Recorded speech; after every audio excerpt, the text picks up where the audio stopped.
Oke, jadi dalam sesi kedua gitu ya, ada dua tipe soal. Yang pertama itu structure, dia bentuknya fill in the blank, melengkapi kalimat yang ada bagiannya yang hilang. Kemudian yang kedua yaitu written expression, jadi mengukur kemampuan seolah-olah kita sedang menulis gitu ya. Nah, ini bentuk soalnya itu error identification. Jadi nanti dalam satu kalimat ada empat empat kata atau lebih yang digarisbawahi, yang salah satunya itu salah. Gitu. Nah, yang kita pilih adalah yang salah. Nanti soalnya akan bentuknya seperti ini ya.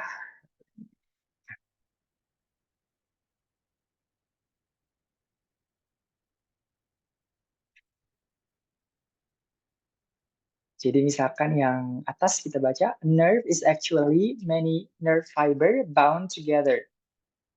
Nah, di antara keempat kata yang digarisbawahi ini, nanti ada salah satunya yang salah.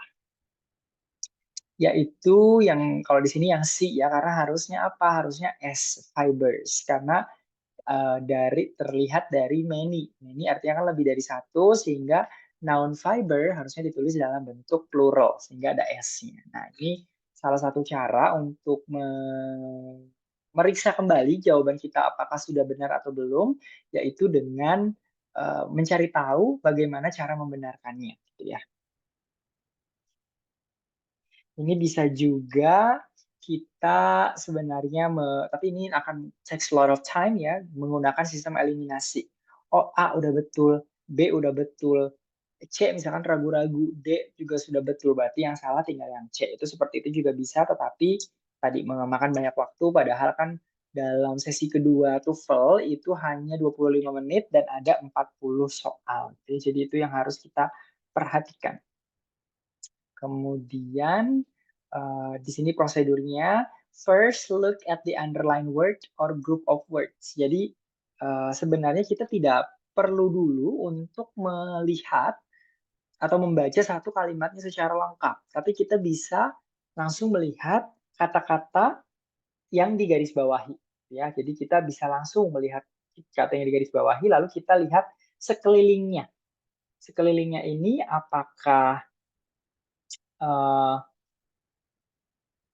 apakah dia sudah terlihat salahnya atau belum gitu ya. Jadi kalau bisa langsung terlihat ya langsung itu yang kita pilih.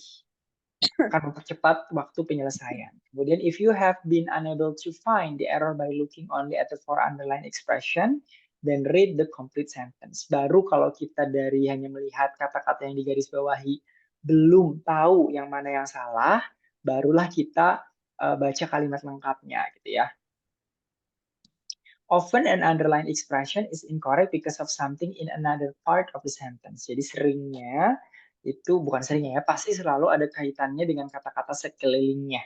Tapi sekelilingnya ini bisa jadi dekat, bisa jadi jauh gitu ya. Nah, kalau jauh kan mau nggak mau kita harus baca secara full kalimatnya. Gitu. Tapi kalau dengan langsung melihat opsi-opsi yang digarisbawahi, kita bisa langsung tahu bahwa ini yang salah yang mana gitu ya.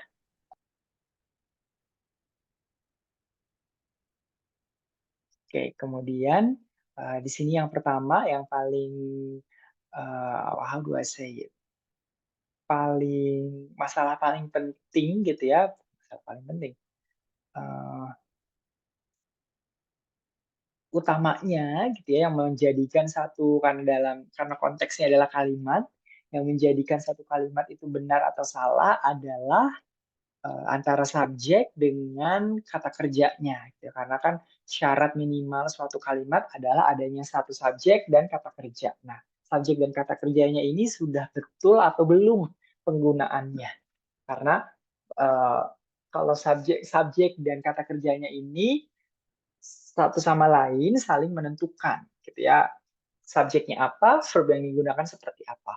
Verbnya apa, subjeknya harus seperti apa. Nah, ini tergantung dari bukan bagaimana ya, apa kata mana yang digarisbawahi. Jadi kata yang digarisbawahi itu ada kemungkinan salah. Kata yang tidak digarisbawahi itu berarti sudah benar. Jadi kita jadikan kata yang tidak digarisbawahi sebagai patokan. Jadi misalkan ada subjek dengan verb, subjeknya di garis bawahi, verbnya tidak. Berarti yang menjadi patokan adalah verbnya. Subjeknya harus sesuai dengan verb. Kenapa? Karena verbnya tidak digarisbawahi, berarti dia sudah benar, sehingga subjeknya lah yang harus mengikuti kata kerja tersebut. Tapi kalau kebalikannya pun sama. Misalkan verbnya digarisbawahi, subjeknya tidak. Berarti subjeknya sudah betul, kita yang harus menyesuaikan verbnya dengan subjeknya. Gitu. Itu yang paling penting. Nah, nantinya ada 4 hal yang harus kita perhatikan. Jadi kaitannya antara subjek dengan kata kerja gitu ya. Apakah sebelum subjeknya ada prepositional phrase? Apakah subjeknya itu setelah expression of quantity? Apakah subjeknya itu setelah inverted verb? Ataukah subjeknya didahului kata-kata tertentu seperti anybody, everything, no one, something, each, dan every gitu. Karena ini masing-masing keempat situasi ini memerlukan cara menyesuaikan verb dengan subjeknya itu agak berbeda gitu ya.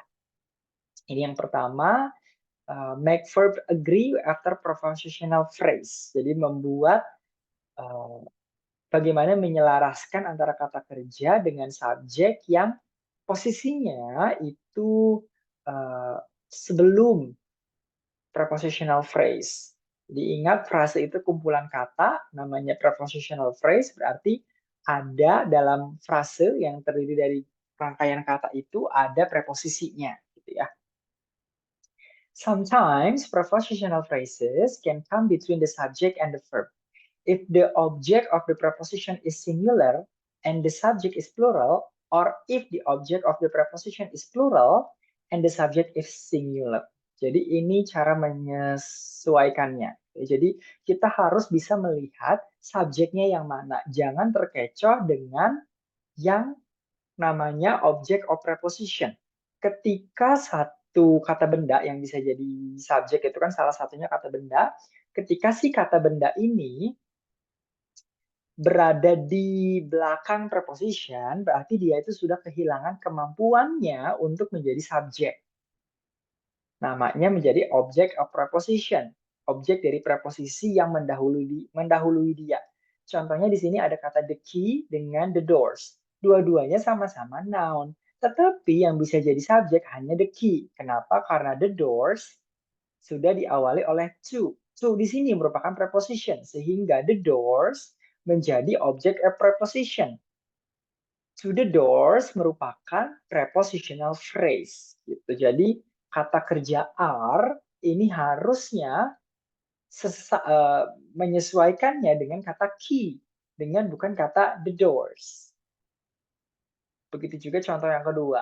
Subjeknya adalah the keys, bukan the doors. Sehingga verbnya itu harusnya sesuai dengan the keys, bukan dengan the door. Jadi ini harusnya are yang kedua. Yang pertama harusnya is, gitu ya. Karena yang pertama kan kalimat pertama key-nya ini hanya satu. Jadi nanti rumusnya seperti ini. Dalam satu kalimat gitu ya ada subjek, biasanya dalam soal-soal TOEFL, subjek dengan verbnya ini dipisahkan oleh prepositional phrase. Nah, kita harus menyesuaikan verbnya itu dengan subjeknya, bukan dengan kata benda yang ada dalam prepositional phrase. Karena kata benda yang ada dalam prepositional phrase itu didahului preposisi. Sehingga dia menjadi object of preposition yang kehilangan kemampuannya untuk menjadi subjek dari sebuah kalimat. When a prepositional phrase comes between the subject and the verb, be sure that the verb agrees with the subject. Jadi kita harus memastikan bahwa kata kerjanya itu sesuai dengan subjeknya, bukan dengan objek dari preposisi yang ada dalam prepositional phrase. Sampai sini apakah bisa dipahami? Ini masih gampang ya. Intinya ini subject verb agreement. Gitu. Yang 4 skill pertama ini sebenarnya subject verb agreement semua. Oke, kalau skill 20 sudah bisa dipahami, kita lanjut ke skill 21 ya.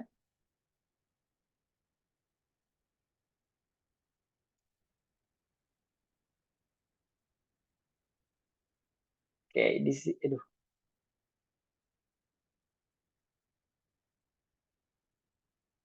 Make verbs agree after preposition sorry. Make verbs agree after expressions of quantity.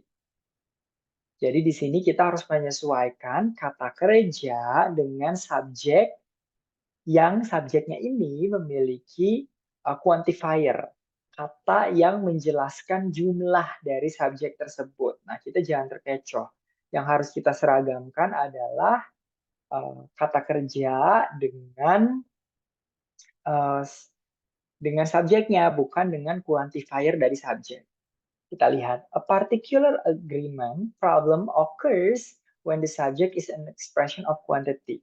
Seperti all, most, some, followed by the preposition of. In this situation, jadi biasanya ini yang sering mengecoh gitu ya, ketika subjeknya itu diawali oleh penanda jumlah dari subjek tersebut. Seperti all, most, atau some. Yang kemudian diikuti oleh preposition of. Dalam situasi ini, subjeknya itu tergantung dengan yang mengikuti preposition of. Nah, kalau seperti ini, walaupun of-nya itu, walaupun si kata benda yang didahului kata of, preposition of, bukan berarti dia adalah object of preposition. Bukan. Jadi ini berbeda seperti kasus yang tadi. Walaupun di situ ada preposition of, bukan berarti kata benda yang mengikutinya itu adalah object of preposition. Jadi subjeknya, jadi kata kerjanya tetap mengikuti kata benda setelah of, bukan yang sebelum of. Contohnya di sini, all of the book was interesting. The book-nya itu hanya satu, makanya di sini pakai was. Berbeda dari all of the books were interesting. Karena the books-nya plural. Jadi kata bendanya pakai were. Kemudian contoh berikutnya, all of the information was interesting. Information-nya itu uncountable. Selalu dianggap singular. Maka kata kerjanya pakai was. Jadi ini walaupun kata bendanya itu muncul setelah of, dia tidak kehilangan kemampuan dia untuk menjadi subjek. Ya, karena dia bukan object of preposition. Karena dia merupakan seperti jembatan gitu ya antara quantifier dengan kata bendanya. Jadi dia tetap bisa jadi subjek. Ketika mencocokkan kata kerja yaitu dengan kata benda setelah of, bukan dengan sebelumnya. Bisa dipahami sampai sini?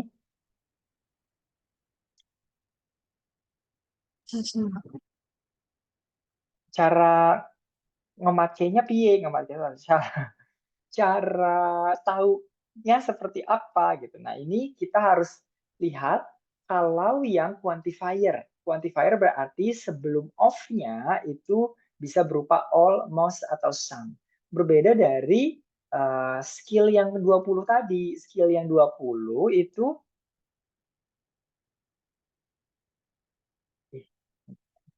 skill yang 20 itu di depan prepositionnya pun merupakan kata benda. Seperti tadi, the keys to the door. Preposition to, object of prepositionnya the doors. Subjeknya tetap the key. Jadi kalau yang seperti ini, kalau yang di depan prepositionnya itu kata benda, berarti kata kerjanya tetap ikut kata benda yang sebelum preposition. Tapi kalau sebelum prepositionnya itu quantifier, seperti almost, some, half, berarti kata kerjanya ikut kata benda setelahnya. Gitu. Bisa dipahami sampai sini ya?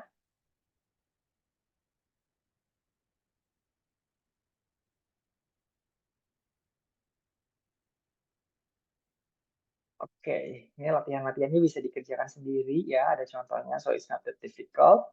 Kemudian skill 22, make inverted verbs agree. Jadi apa sih yang disebut dengan inverted verb? We have seen that sometimes in English, the subject comes after the verb.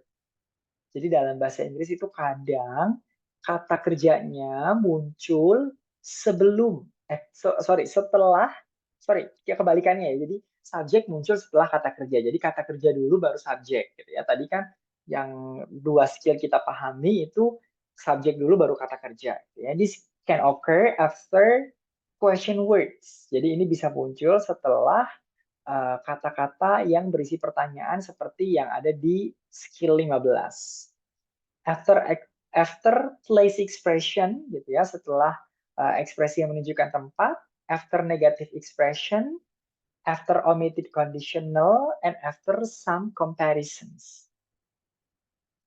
When the subject and the verb are inverted, it can be difficult to locate them and it can therefore be a problem to make them agree. Jadi ini mengecoh. Pembaca yang mengerjakan soal gampang terkecoh ketika posisi subjek dengan kata kerjanya itu terbalik gitu ya. Jadi kita harus hati-hati untuk mencocokkan kata kerja dengan kata benda yang mana gitu. Terutama untuk 4 situasi yang tadi yang ada di skill 15, skill 16, 17 dan 18 dan 19 ada 5 situasi.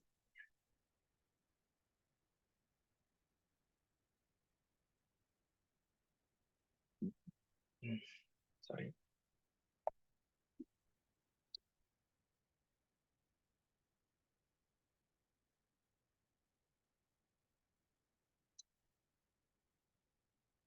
Nah, di sini contohnya behind the house. Nah, ini merupakan expression of place. Atau disebut juga adverb of place ya. Jadi kata keterangan tempat. Tapi ini itu bukan subjek, walaupun dia berada di depan kata kerja was. Sehingga kita harus cari kata kerja yang benernya itu yang mana, bukan kata kerja. Kata kerjanya ini harus mengikuti kata benda yang mana. Di sini kan kata bendanya ada the house, ada the bicycle, itu ada I. Nah, ini tuh harus was-nya ini harus ikut yang mana biar kita bisa nentuin was ini udah bener atau belum. Ya, nah di sini sebenarnya subjeknya adalah the bicycle. Jadi kalau kalimatnya dirombak itu menjadi the bicycle I wanted were behind the house. Harusnya were. Di sini pakai was berarti yang kita pilih adalah yang was karena untuk bagian kedua dari structure itu yang kita pilih adalah yang salahnya ya. Makanya tadi cara mengeceknya adalah kita harus uh, perubah si kalimat ini biar jadi benar seperti apa gitu ya. Jadi ini harusnya ikutnya yang bicycle. Jadi behind the house ini merupakan keterangan tempat aja. Subjeknya adalah the bicycle. Kita lihat yang kedua. The bicycle I wanted was behind the house. Kenapa? Karena the bicycle-nya hanya satu. Were-nya harus ikut yang bicycle.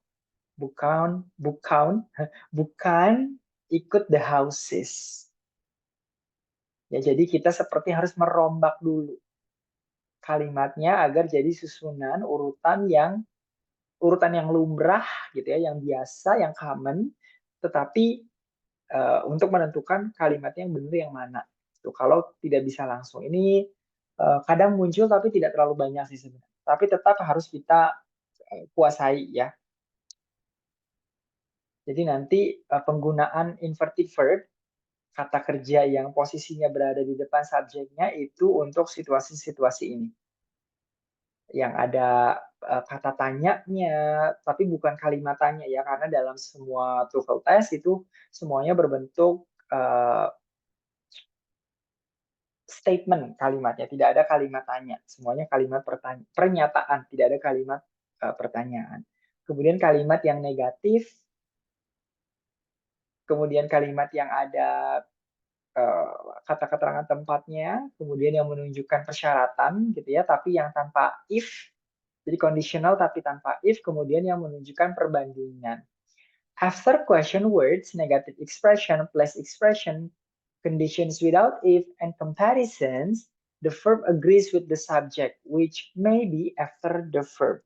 Jadi tetap kata kerjanya itu harus sesuai, ikut nurut, merunut pada subjek, dan subjeknya ini yang mengecoh adalah dia tidak berada di depan kata kerjanya, tapi bisa jadi berada di belakangnya. Ini yang harus kita perhatikan. Sampai sini apakah bisa dipahami?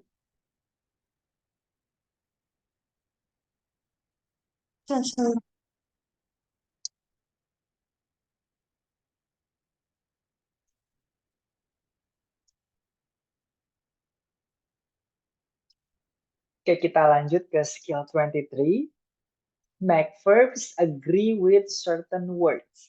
Nah, certain words di sini adalah kata-kata yang apa ya, seperti exception, yang berbeda dari aturan kebanyakan, gitu ya. Contohnya di sini, certain words in English are always grammatically singular, even when they might have plural meaning. Jadi ada kata-kata dalam bahasa Inggris yang secara grammar itu dia singular. Jadi harus diikuti oleh ini kata benda ya, karena yang bisa plural singular itu hanya kata benda. Tapi si kata benda ini itu uh, apanya? Si kata benda ini itu maknanya bisa jadi banyak, tetapi secara struktur dia itu singular, gitu ya. Contohnya kata everybody. Everybody are going to the theater. Semua orang akan pergi ke bioskop. Nah, semua orangnya ini kan banyak, gitu ya. Tapi kata everybody sendiri itu merupakan singular. Jadi di situ pakainya harusnya is, bukan are. Nah, ini juga contoh yang di garis bawahnya itu bukan hanya satu kata, tapi dua kata, are going. Jadi kita pilihnya harusnya membenarkannya adalah is going. Nah, kata-kata ini apa saja sih? Itu ada anybody, anyone, anything. Jadi yang ani-ani ya, kata-kata yang diawali kata any, kemudian ada kata yang diawali every, jadi everybody, everyone, everything, every time. Kemudian ada ini nggak masalah ya, walaupun nanti misalkan ada kata yang dipisahkan dengan koma, misalkan every day. Itu every day kalau nggak salah dipisahkan koma, every person, every every animal misalkan, everything, kalau everything nyambung ya.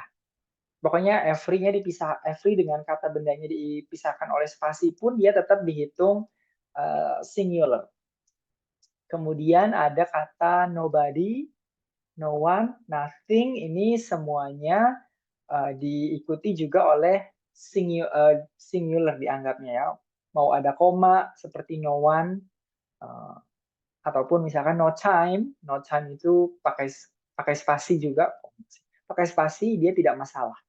Nah, yang jadi sedikit masalah adalah kata some.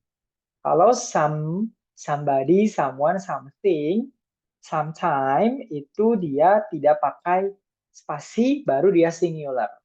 Tapi kalau misalkan seperti sometimes, dia biasanya dipisahkan spasi, lalu diikutinya itu pakai s, kata kerja yang kata benda yang plural. Maka ya dia ikutnya plural gitu. Jadi kalau yang sum ada sedikit perbedaan karena sum itu kan beberapa, sehingga kalau beberapa apanya itu diikuti uh, diikuti diikuti apa tadi?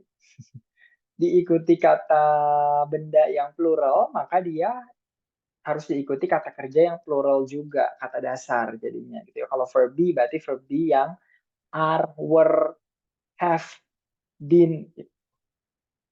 Tapi kalau tidak pakai spasi, dia dihitungnya adalah singular. Nah, ini tadi kalau sama seperti every ya, kalau every tidak ngaruh sama seperti each. Each juga sama, each person itu dia ikutnya tetap singular walaupun dia ada spasi, sama seperti every. every day. Kalau nggak salah yang pakai spasi itu dia juga tetap dihitungnya singular. Karena dia kan setiap itu satu dihitungnya. Sampai sini apakah ada pertanyaan untuk 4 skill ini?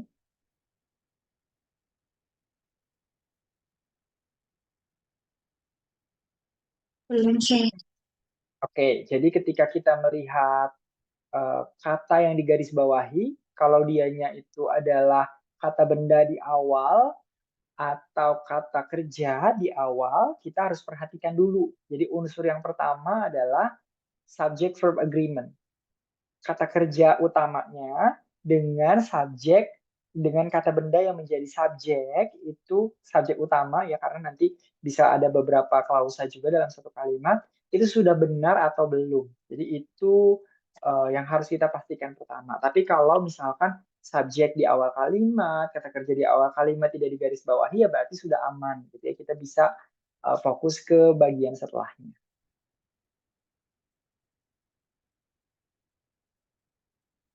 Kita lanjut ke bagian berikutnya yaitu problems with parallel structure. Jadi ini unsur atau bagian dalam kalimat yang harus sejajar gitu ya.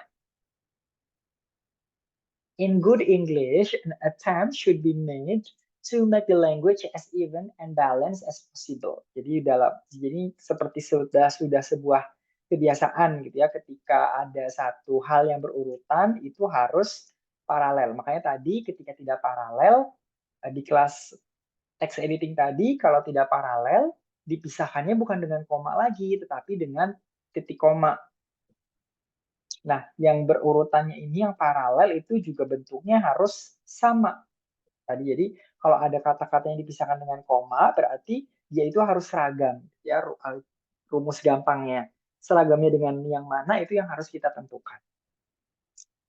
This balance is called parallel structure. You can achieve parallel structure by making the form of words as similar as possible. Jadi kita harus menyeragamkan bentuk dari kata-kata yang harus seragam tersebut, yang harusnya paralel tersebut.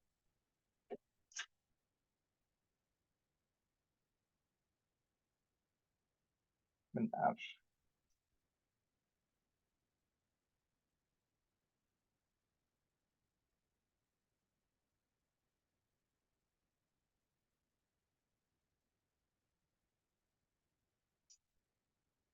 Oke,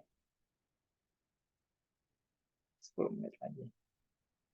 Jadi misalkan contohnya I like to sing and dancing. Nah, ini salah walaupun akhirannya ing-ing ya. Jadi salah satu rumus paralel adalah akhirannya sama. Misalkan verb ing semua, kata dasar semua, kata benda semua, kata sifat semua.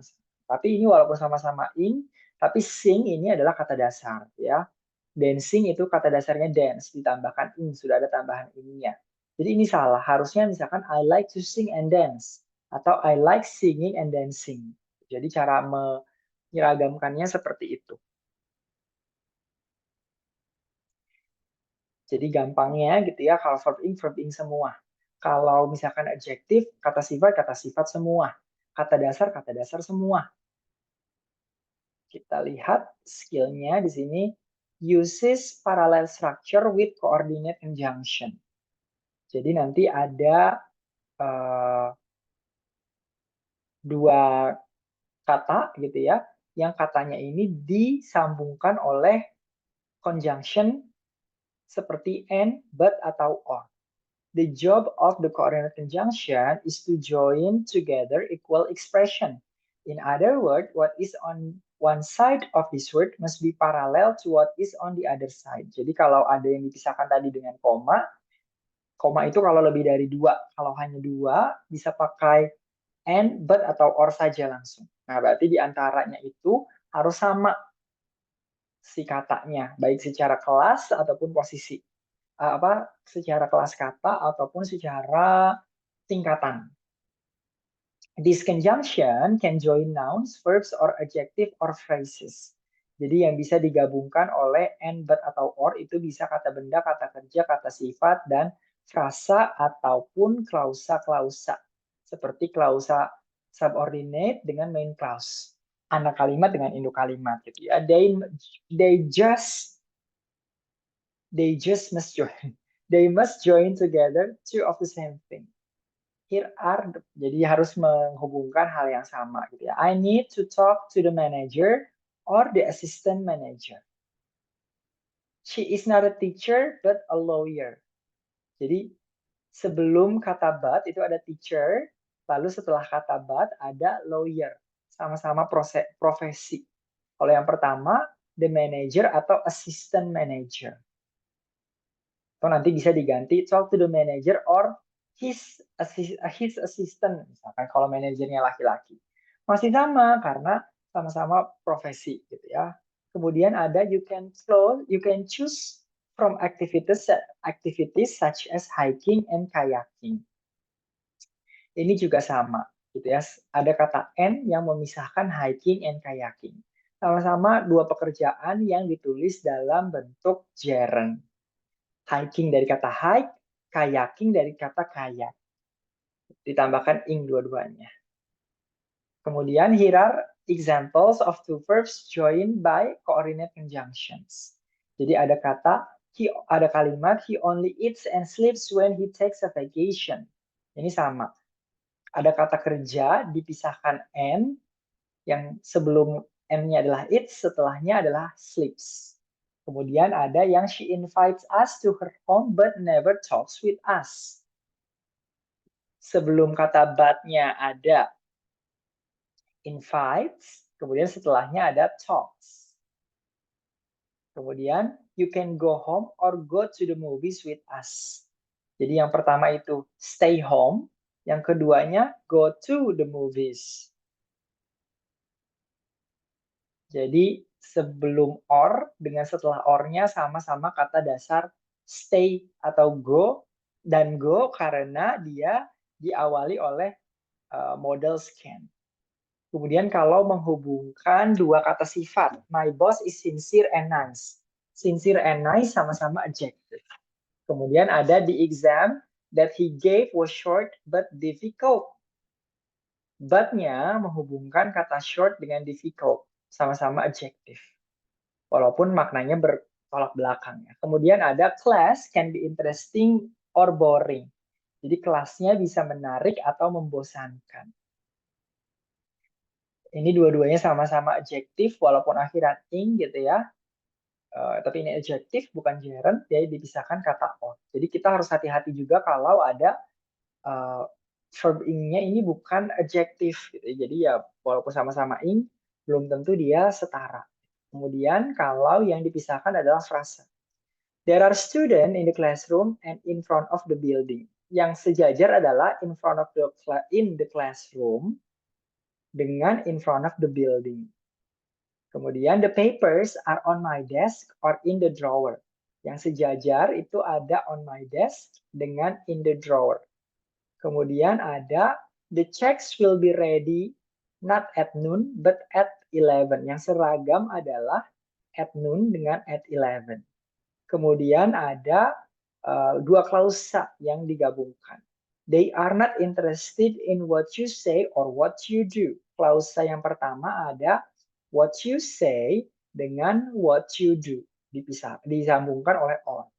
Kemudian ada I am here because I have to be and because I want to be.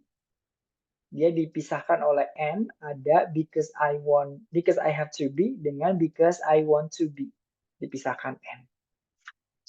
Kemudian ada Mr. Brown likes to go home early, but his wife prefers to stay late. Di sini ada conjunction but yang memisahkan Mr. Brown likes to go home early dengan his wife prefers to stay late. Jadi itu ada berapa? Ada 5 bentuk yang bisa disisipi gitu ya, disejajarkan dengan yang harus disejajarkan ketika dia digabungkan oleh conjunction and but atau or. Jadi nanti strukturnya seperti ini. Bisa hanya 2 struktur, bisa juga 3 struktur. Kalau 3 struktur, berarti struktur pertama dengan kedua dipisahkan koma. Kemudian sebelum conjunction-nya juga harus disisipi koma dulu. Gitu. Sampai sini apakah ada pertanyaan?